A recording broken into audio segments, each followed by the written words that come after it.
All right, so we're gonna do the ankle tape job. It's for an ankle inversion sprain, also called the closed Gibney. We're gonna start with spray. This helps adhere the tape job to the skin so it'll last and stay a little bit tighter throughout a full practice or a game. Heel and lace pads or a little bit of foam to protect from blisters. They go over the laces and over the Achilles. And we're gonna get our zinc oxide, 1.5 inch zinc oxide tape. We're gonna start with 3 anchors, okay? First one goes across the laces. You're going all the way around trying to keep your anchors nice and smooth, all right? So at this point, they don't need to be tight. They shouldn't be restrictive. And you wanna keep them nice and smooth so that we don't have any wrinkles, especially in the bottom layer. You're always overlapping the tape 1/2 of width of the tape so that you have good consistent pressure as you build up with the anchors. So 3 anchors from there. Always keeping the foot in dorsiflexion position. So we want these muscles to be contracted, nice and wide. Then we're gonna do 1 anchor over the foot. Okay, I meet my ends in the bottom, at the bottom of the foot. So that way when the foot splays with pressure, it's got a little bit of give in the tape. And again, you don't want this tape to be restrictive whatsoever. Then we're gonna move into our stirrups. So with our stirrups for an inversion ankle sprain, you're gonna start on the inside of the leg, bringing that tape around, moving medial to lateral, and then here we add some force, pulling that foot into the everted position to protect those ligaments. And we're gonna repeat that 3 times, okay? Under the foot, the tape really goes right across the heel, so you're trying to get it pretty low on the calcaneus. And on the side, your 2 landmarks are gonna be the malleoli. So medial and lateral. The stirrups should go right across medial malleoli and lateral malleoli. So we're gonna do 3 of those. 1 more. Always pulling again from medial to lateral. Okay, smooth those out. We're gonna hold them in place with another anchor right through the middle. And then we're gonna work our way down, covering up any of this open space, because you don't wanna have spaces with no tape where the skin might pucker and then you'll get a blister. Okay, so we can kind of do anchors, and then when you get to a certain point, you can no longer cross your tape.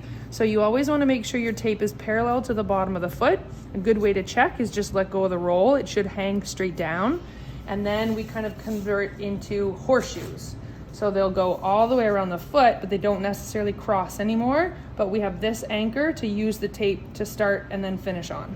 Okay, so now I'm gonna go from anchor to anchor again, parallel with the bottom of the foot, and end it on the outside of the foot, still on that anchor. And go into our figure 8s and our heel locks. So for your figure 8, you're gonna go around the base of the leg first, 1 loop around, then making sure that foot is fully dorsiflexed. Then you're gonna loop, cross over the laces, loop around the foot, and then finish with 1 more around the lower leg.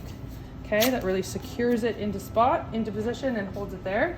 We're gonna do 2 figure 8s. So we'll do that once more. Around the lower leg, under and around the foot, and then back up and finish around the lower leg.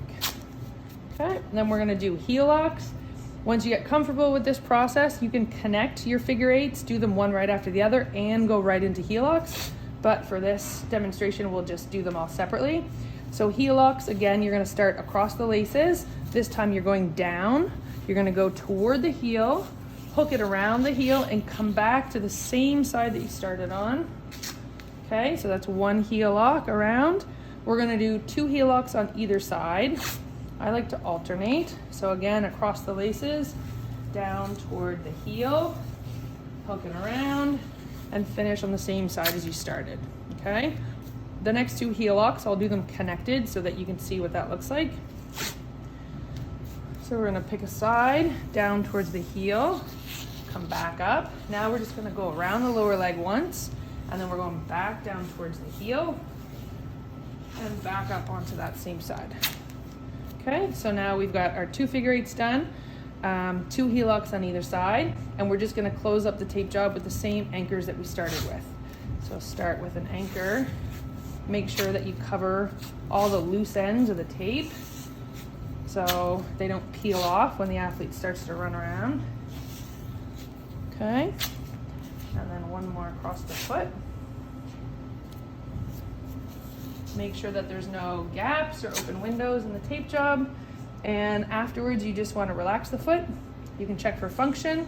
Again, this one is for inversion sprain, so we can check and make sure it doesn't go too far into pain, and check circulation, make sure that it's not too tight.